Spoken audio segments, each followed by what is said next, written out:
우리는 지난 편을 통해 우리의 신앙이 성장하기 위해 무엇을 돌파해 나가는지에 대해 살펴보았습니다. 우리가 예수님을 믿고 성령으로 거듭날 때 성령님은 우리 안에 임하십니다. 그러면 성령님은 우리의 신앙을 성장시키기 위해 애를 쓰십니다. 우리의 신앙을 성장시키기 위해 영의 양식인 말씀과 기도, 예배의 양식을 먹도록 인도하시며 또한 세상의 것들, 죄된 것들, 육체의 소욕에 물들어 있던 우리의 혼과 육체를 거룩하게 만들기 위해 다루어 가십니다. 성령님은 이러한 것들을 통해 우리의 신앙이 그리스도의 장성한 분량에까지 자랄 수 있도록 이끌어 가시는 것입니다. 하지만 실제 현실에서는 많은 분들이 어느 순간 신앙이 정체되거나 습관화되는 것을 경험하곤 합니다. 처음에 예수님을 믿고 성령으로 거듭났을 때는 은혜와 감격이 넘쳤는데 시간이 가면서 이런 은혜와 감격이 식어지는 것을 경험하게 되는 것입니다. 이뿐 아니라 또 자신의 신앙이 정체되거나 혹은 형식적이고 습관화되는 것을 경험하기도 한다는 것입니다. 그렇다면 여러분, 왜 우리의 신앙에 이런 일들이 일어나게 될까요? 그리고 만약 우리 가운데 이런 분들이 있다면 어떻게 우리의 신앙을 다시 회복하며 성장시킬 수 있을까요? 이번 시간에는 이에 대해 함께 나누기 원합니다. 여러분, 만약 우리의 신앙을 성장시키기 원하시는 분이 있다면 꼭 알아야 할 것이 하나 있습니다. 그것이 무엇이냐?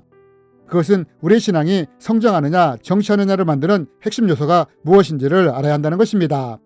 많은 분들이 이것을 모르기에 신앙이 정체되고 형식화되는 것들을 경험하게 되는 것입니다. 그럼 여러분, 이것은 무엇일까요? 먼저 우리의 신앙을 성장시키는 핵심적인 첫 번째 요소는 바로 교회입니다. 여러분, 교회는 우리의 신앙을 자라게 하는 첫 번째 핵심 요소입니다. 마치 갓 태어난 아이가 엄마의 보살핌을 통해 자라듯 모든 신앙인들의 신앙은 이렇게 엄마와 같은 교회를 통해 신앙이 자라게 되는 것입니다. 교회 예배를 통해, 말씀을 통해, 기도를 통해 우리의 신앙이 자라게 되는 것입니다. 그러나 여기에 문제가 하나 있습니다. 그것은 우리가 처음에 교회에서 신앙생활을 할 때는 신앙이 쑥쑥 자라는 것이 느껴지는데 어느 순간에는 자신의 신앙이 더 이상 자라지 않는다고 느껴지는 때가 온다는 것입니다.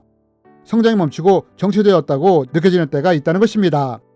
그러면 여러분, 이것은 교회가 잘못되어서 우리가 이렇게 느끼는 것일까요? 그렇지 않다는 것입니다. 다시 한번 말씀드리지만 교회가 있기에 우리의 신앙이 성장하고 자랄 수 있는 것입니다.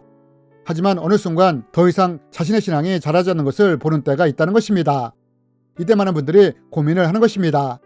예전에는 내 신앙이 그렇게 뜨거웠는데 신앙이 쑥쑥 자랐는데 지금은 왜 이러지? 라는 고민이 생기는 것입니다. 그럼 여러분, 교회가 우리의 신앙을 성장시키는 가장 중요한 핵심 요소 중에 하나인데 자신의 신앙이 더 이상 성장하지 못한다고 느껴질 때, 이럴 때 우리는 어떻게 해야 할까요? 여러분, 이때 우리가 알아야 할 것이 바로 신앙 성장의 두 번째 핵심 요소입니다. 그렇다면 이것이 무엇이냐? 이 두 번째 신앙 성장의 핵심 요소는 바로 말씀입니다. 더 정확히 말하면 이것은 말씀을 지식적으로 많이 하는 것을 말하는 것이 아니라 행함에 있는 말씀대로 사는 결단의 신앙이 두 번째 신앙 성장의 핵심 요소라는 것입니다. 여러분, 우리는 교회에서 말씀을 배웁니다. 이 말씀을 통해 신앙이 성장합니다. 하지만 말씀을 머릿속에, 마음속에 쌓기만 할 때 더 이상 신앙이 성장하지 않고 멈추는 때가 온다는 것입니다. 그리고 이럴 때 우리가 무엇을 선택하며 결단하며 나가느냐가 우리의 신앙이 성장하느냐 정치하느냐를 가르게 된다는 것입니다. 저는 종종 이런 말을 들었습니다. 목사님, 말씀대로 살라고요? 말씀은 좋지만 목사님이 세상을 잘 몰라서 그러시는 것 같은데 말씀대로 살다가는 세상에서 망할 수 있습니다. 목사님, 말씀대로 살다가 잘못되면 제 토끼 같은 자식, 여우 같은 마누라는 누가 책임집니까? 라는 식의 말을 종종 들었습니다. 저는 이런 말씀들을 하면서 현실과 세상 앞에 타협하는 분들을 많이 보았습니다. 물론 저도 충분히 이해는 합니다.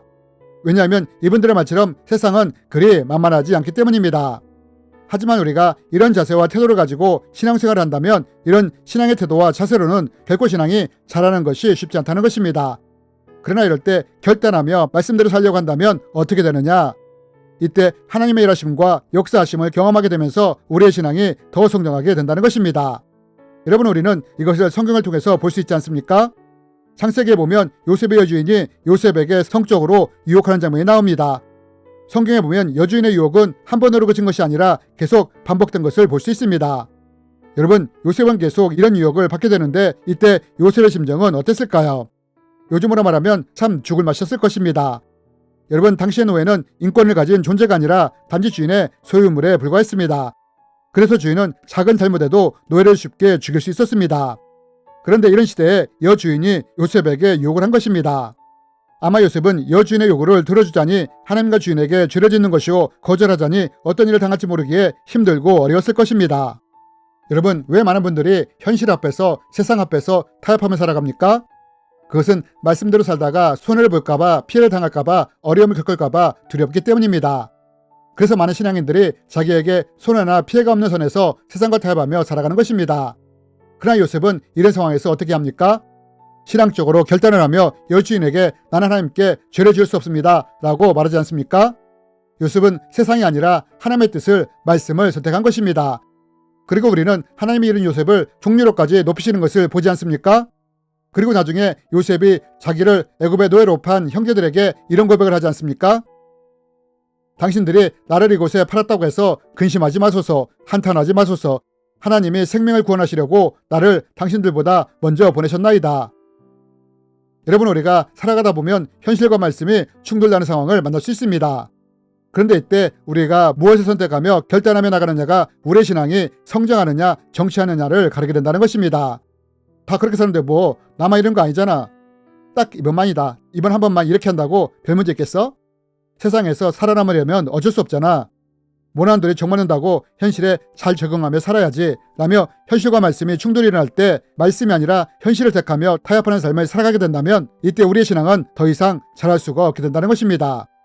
여러분, 예수님은 베드로에게 말씀하셨습니다. 깊은 곳에 가서 그물을 내리라고 말입니다. 그러나 어부로서 잔뼈가 굵은 베드로 입장에서는 이런 예수님의 말씀을 이해할 수가 없었습니다. 왜냐하면 해가 뜨면 수면에 있던 플랑크톤의 활동이 활발해지며 작은 고기들이 이것을 먹기 위해 수면 가까이로 올라오게 됩니다. 그럼 큰 고기들이 또 이 작은 물고기들을 먹기 위해 얕은 곳으로 올라오게 됩니다. 이래서 해가 뜨면 깊은 곳에 고기들이 없게 되는 것입니다. 그런데 예수님이 베드로에게 깊은 곳에 가서 그물을 내리라고 하신 것입니다. 여러분, 베드로는 예수님의 이 말씀을 들었을 때 충돌이 일어났을 것입니다. 자신의 현실의 경험과 예수님 말씀 사이에 충돌이 일어난 것입니다. 하지만 이때 어떤 행동을 취합니까? 성경은 베드로가 이렇게 했다고 합니다. 시몬이 대답하여 이르되 선생님, 우리들이 밤이 새도록 수고했으되 잡은 것이 없지만은 말씀에 의지하여 내가 그물을 내리리이다. 여러분, 베드로가 뭐라고 말을 합니까? 내 생각, 내 경험이 아니라 말씀에 의지하여 그물을 내리겠다고 말을 하지 않습니까? 그리고 이렇게 베드로가 말씀을 따랐을 때 어떤 경험을 하게 됩니까? 그물이 찢어질 만큼 많은 고기를 잡지 않았습니까? 여러분, 우리의 신앙이 어떻게 성장하는지 아십니까? 먼저는 교회를 통해 우리의 신앙이 성장하게 됩니다. 교회의 예배와 말씀과 기도를 통해 우리의 신앙이 성장하는 것입니다. 하지만 어느 순간이 되면 자신의 신앙이 더 이상 사라지는 때가 온다는 것입니다. 그리고 이때가 바로 우리가 말씀대로 살아야 하는 결단의 때라는 것입니다. 행함이 있는 말씀으로 우리의 신앙을 성장시켜야 할 때라는 것입니다. 이렇게 우리가 결단하며 말씀대로 행해 나갈 때 요셉처럼 베드로처럼 하나님의 일하심과 역사하심을 경험하면서 더 신앙이 성장하게 되는 것입니다. 그리고 이것이 우리의 신앙 성장을 결정짓는 두 가지 요소라는 것입니다. 주님의 이름으로 여러분을 축복합니다.